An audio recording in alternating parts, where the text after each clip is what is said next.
नमस्कार, news nation digital के हमारे इस खास एपिसोड खबरें दुनिया की में आपका स्वागत है। मैं हूं सुमित कुमार दुबे। भारत और मालदीव के रिश्तों में आए तनाव के बीच आखिरकार वो खबर आ ही गई जिसका डर था। मालदीव के प्रेसिडेंट मोहम्मद मुइज्जू ने अपनी जिद पर अमल करते हुए चीन के जासूसी जहाज को अपने पोर्ट पर लंगर डालने की जो इजाजत दी थी वो अब अमल में आ गई है।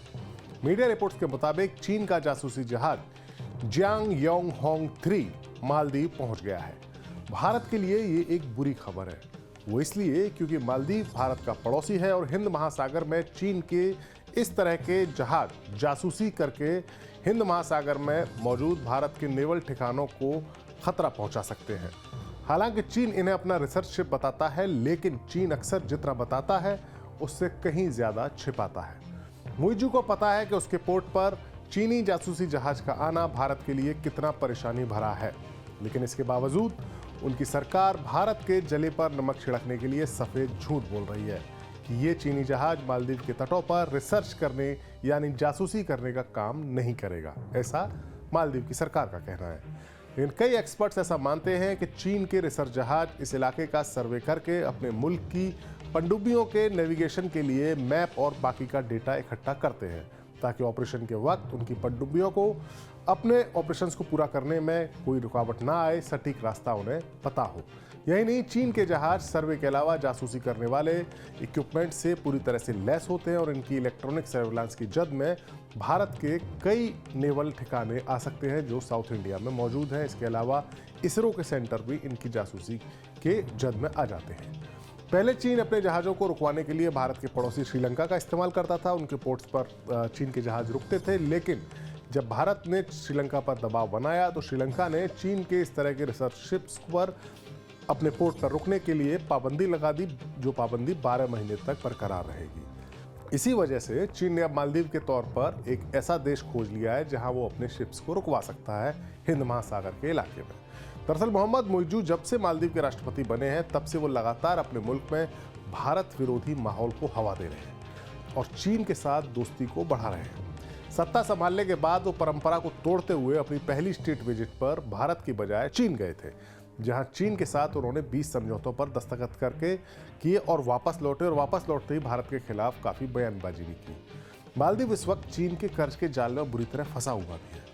मालदीव की गिरी हुई अर्थव्यवस्था का चीन इस कदर फायदा उठा रहा है कि उसकी जानकारी पूरी दुनिया को हो चुकी है और इंटरनेशनल मॉनेटरी फंड यानी IMF जैसे प्रतिष्ठित संस्थान ने चेतावनी जारी की है और मालदीव को हाई रिस्क कैटेगरी में डाल दिया है।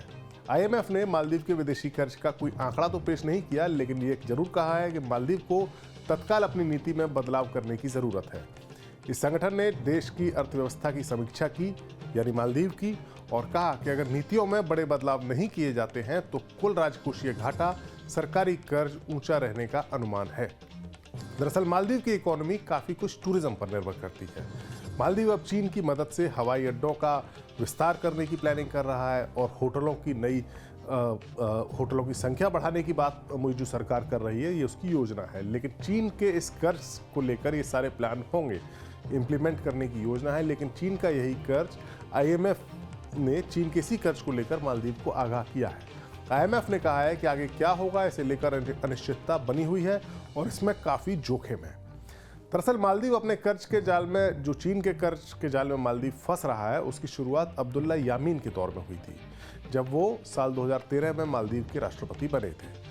मोहम्मद मुइज्जू उन्हीं के शागिर्द रहे हैं, उन्हीं की सरकार में मंत्री रहे थे और उन्हें उनका गुरु माना जाता है।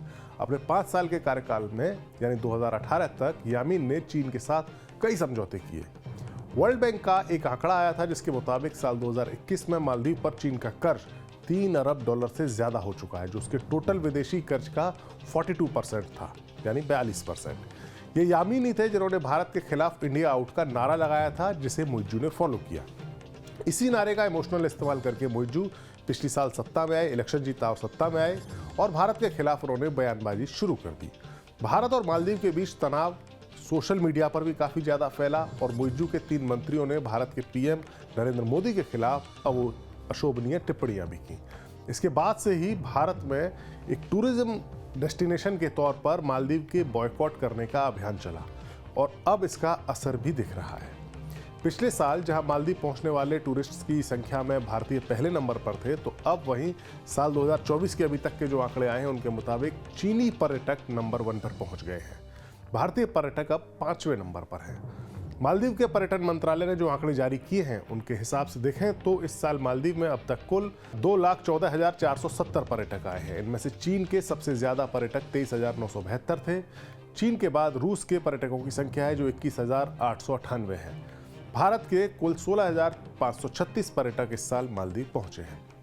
ये आंकड़े इस बात की तस्दीक कर रहे हैं कि अब पर्यटकों के मामले में भी मालदीव चीन पर ही ज्यादा निर्भर होता जा रहा है और चीन मालदीव में अपनी पोजीशन का फायदा मालदीव की लोकेशन के तौर पर उठाना चाहता है ताकि हिंद महासागर के इलाके में उसे एक ऐसा पार्टनर मिल जाए जहां वो फौजी अड्डा बना सके और इंडियन नेवी के एडवांटेज को कम कर सके। हमारा ये वीडियो आपको कैसा लगा? अपनी राय हमें जरूर बताएं। नमस्कार।